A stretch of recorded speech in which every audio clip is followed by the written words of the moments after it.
Prosody and adolescent literacy. Poor reading skills can impact people in negative ways. The data is troubling.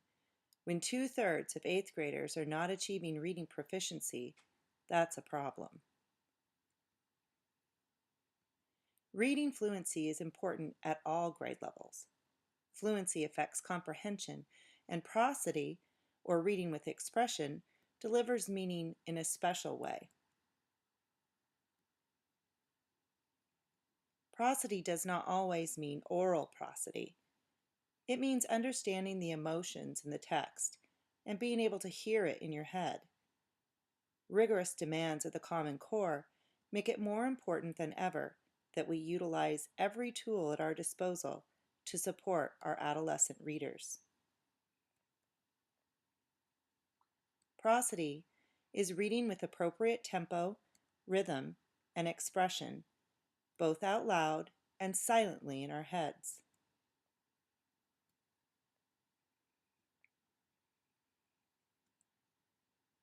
Inappropriate phrasing often occurs in disfluent reading, and the lack of correctly phrased units or parsing can negatively impact comprehension.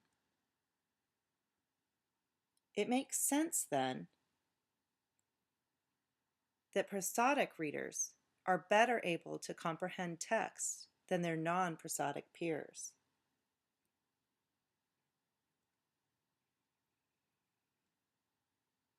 It is important to emphasize appropriate expression in the curriculum, both because a relationship between prosody and comprehension does exist, and because the use of appropriate phrasing and expression are critical to a reader's enjoyment of a given text.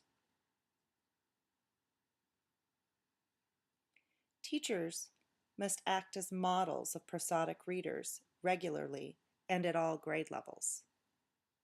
Prosody instruction must take place in intermediate and secondary classrooms if we're going to achieve what we need to achieve.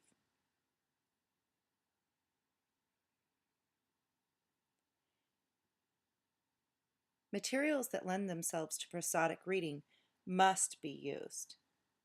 Poetry, narrative texts with dialogue, and plays are good choices of texts that depend on good prosody.